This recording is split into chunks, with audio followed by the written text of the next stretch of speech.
Welcome back, writers, to the Inspired Writer Collective podcast.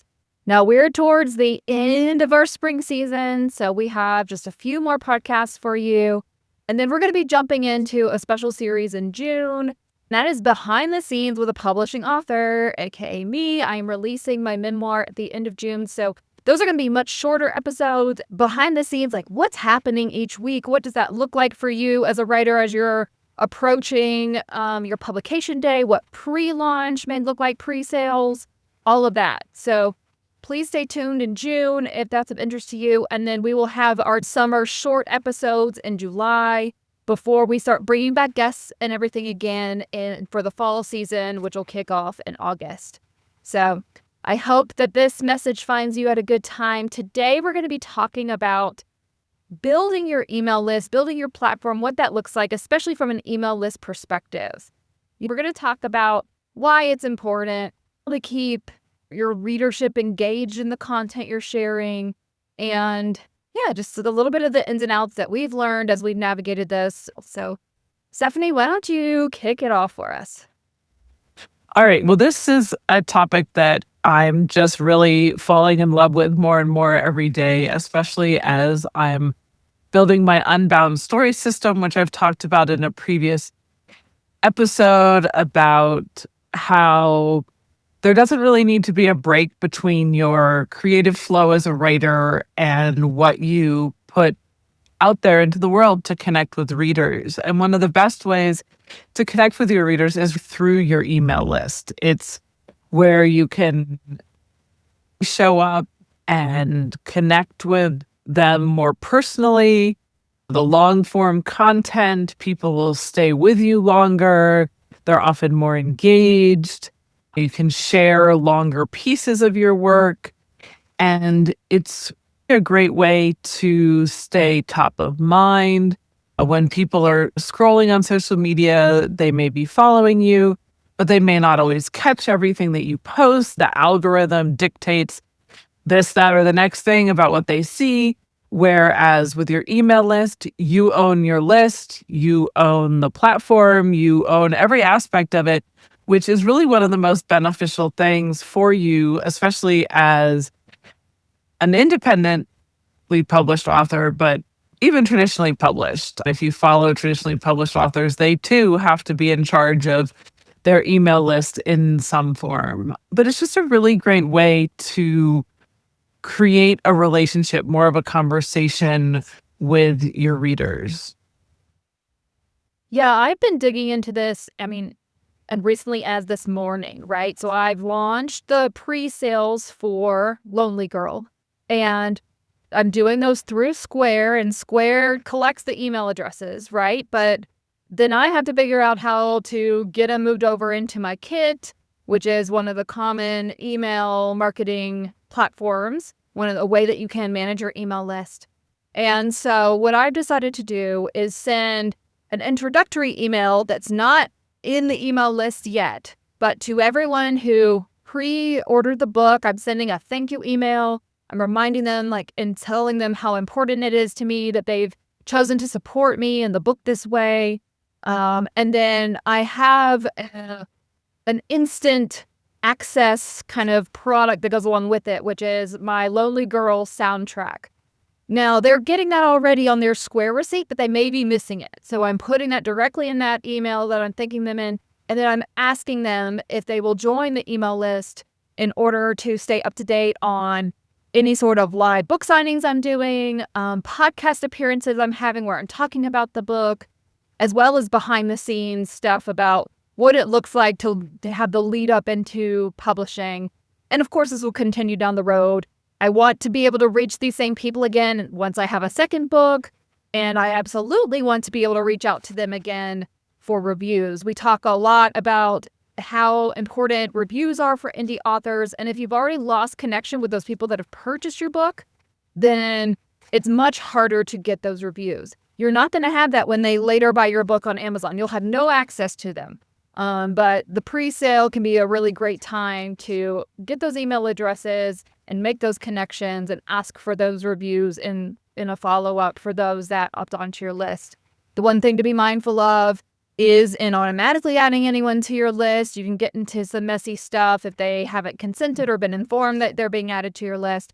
That's why I've chosen in this instance to simply send them a one-off email that has all of that stuff, again, that I've promised them already from the pre-sale experience, and then asking them to opt into the email list in order to stay connected with me throughout this pre-sale process, in the hopes that I can continue to provide little nuggets of insights that continue to keep them excited about the book. Because at the time of this recording, it's still, 6 weeks out from release day. So they're not going to have their hands on the book for another couple of weeks, but I want them to still be excited about it. Well, and you bring up some great points. One is picking your platform. How are you going to manage your email list? And like Elizabeth said, Hint is a great platform for doing that. It's one of the most common that people use. There's also MailChimp and Flowdesk. And if you do a website, sometimes through your website service provider, whoever that is, for example, ours is through Squarespace. They have a feature where you can set up an email list. We definitely recommend Kit, and I know that's a pretty common one across the board that a lot of people recommend because it tends to have more deliverability into inboxes, which can also be a tricky part of the whole process with email, that even though you have this list of people, is where are you appearing in inboxes?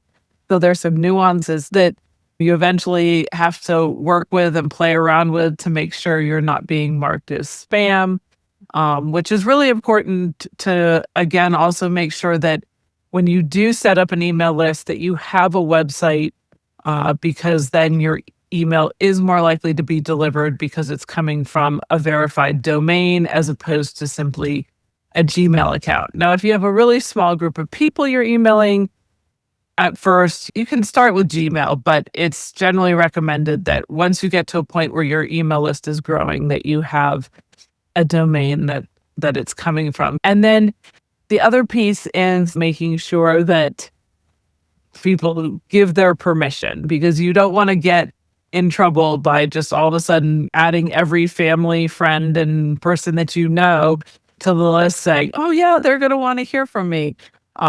No, they may love you dearly. They don't necessarily want to be added to your list. When we think about the list that we've built, one of the things to think about too is that, you decide how often you want to email. Do you want to email once a month, once a week? We do a couple emails during the week because we have different things we're talking about. It's podcast on Monday. Elizabeth does her memoir on Tuesday. I do the embodied writing experience on Thursday. And so that's another thing to decide as well. Yeah, and I found Kit to be helpful. Now, for my author email list, I am using the free Kit, which I think caps me at 1,000 emails, but that's fine for me for starting out at this point. You can always upgrade and get access to some different features. So there's a little bit less of like some of the automation and things.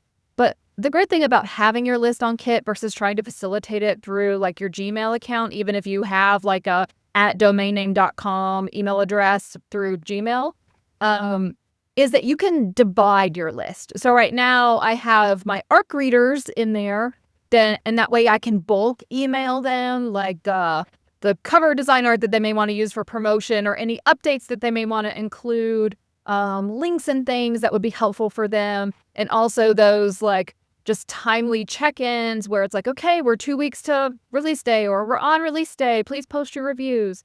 That way I can do that more seamlessly. Those can be scheduled ahead of time even with Kit, and that makes it very easy to just email a subset of your list. Just like I'll have a separate tag or classification for those people who have, purchased through the pre-sale. And then I also just have people who are enrolling into the list through the website. So those may be people that have not bought the book yet. It depends whether they get, when they buy the book, they get the pre-sale tag. If they don't, then, there's a different part of my list to market to. So I know which parts of my list need the email about, hey, write a review of my book, because I know who's seen the book. So it just helps you to direct your emails a little bit more precisely to those who are going to want to read that content, and therefore they're a little less likely to unsubscribe or to stop opening your emails. But there is like a bit of a finesse to this. So we're not going to sit here and pretend like this is an easy thing. It is definitely another thing to learn and figure out, like, what is it that people want to hear from you. With Kit, you or any of these like email management platforms, you get data. So you can see the percentage of open rates. You can see the click rates. You can see what's landing with people and what's not. And that helps you go along and cater your emails to what people are actually seem to be interested in, like what gets them to open it, even what frequency makes sense. While there is some value for like the email algorithms to have some consistency in your emails, like not wanting to inundate suddenly with 5 emails and then have nothing for a month. You, at the end of the day, like the consistency isn't the most important thing, especially when we're talking about a smaller like author email list. It's simply, when do you have something of value to share that the majority of your readership is going to be interested in? Well, and the great thing about having your email land directly in someone's inbox is it really increases that opportunity for connection and for them connecting with your story. And so whether you have a book coming out or not, nurturing that relationship with your readers and the people who are engaging with you is one of the great things about email. It's old school letter writing that you're connecting with them in this really authentic way. And it's a way too to show your human side, to not have it be influenced by AI, and you can come from the heart and talk about what you care about.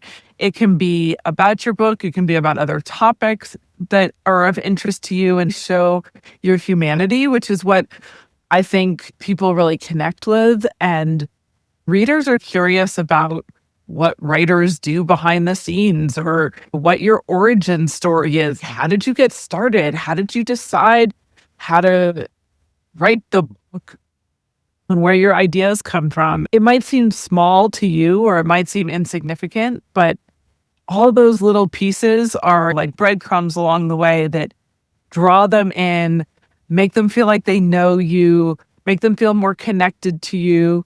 And you can share things like what maybe didn't get into the book, or maybe you published short stories someplace, or all the different things that you've done that have brought you to where you are. And that's the fun thing about email, is that you have that opportunity to show up in an authentic way. And not that you can't do that online, but a lot of that can be missed more often by people who are following you. And the algorithm changes all the time. And with all of the changes that can happen, your email list isn't going to go anywhere when something shifts and all of a sudden you're not being shown to your audience on one platform.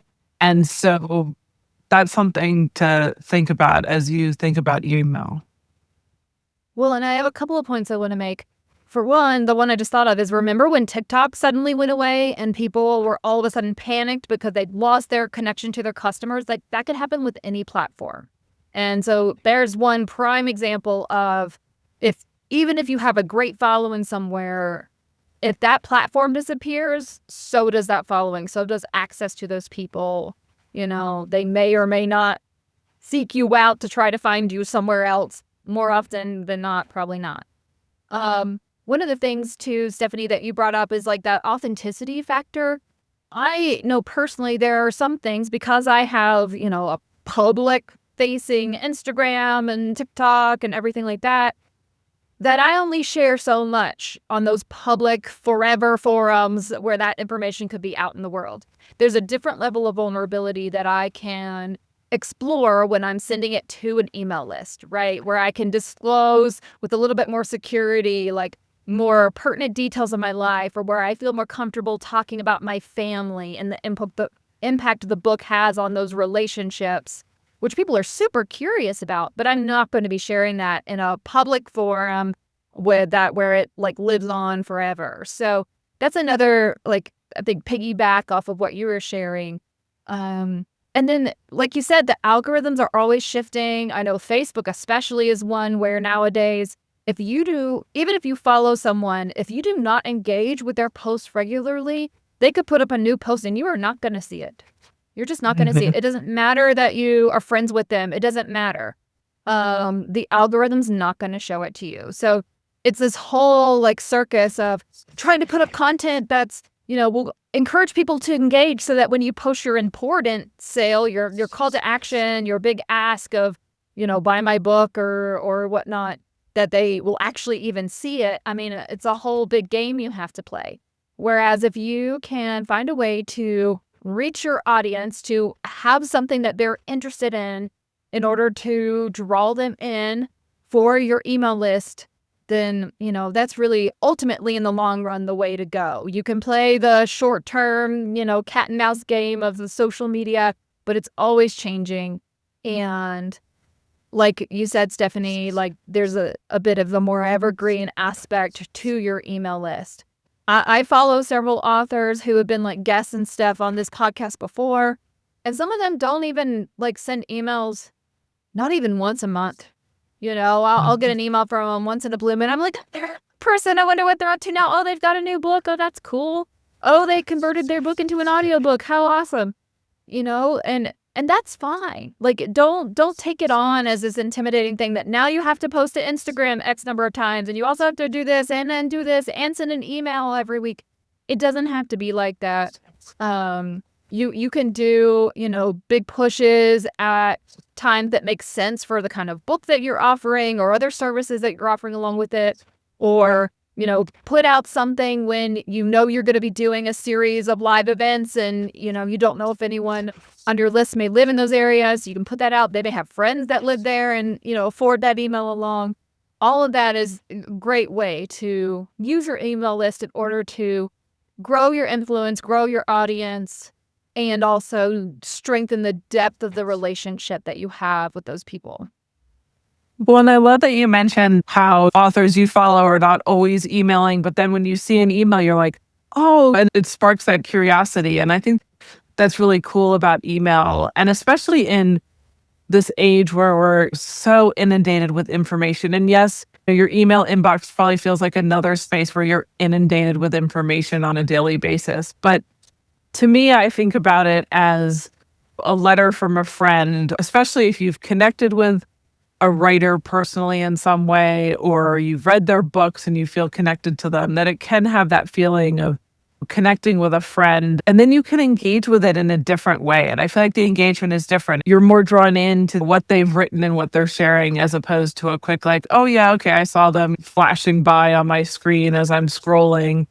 And so that's something to think about. And writers, if you're feeling overwhelmed by this is something in my Unbound Story System program that's coming up that I'll be diving into and helping shift mindsets or helping with the tech side and all of those pieces. So if you're looking for support, those are pieces I offer to you, because you don't want to wait until you're getting ready to publish or you're getting ready to put your book out there. You want to have a long runway for this process. Well, writers, we hope you got something out of this discussion today. There are now newer features in Apple Podcasts where you can send us a message and we can actually respond to you. So much like email, we would love to hear from you.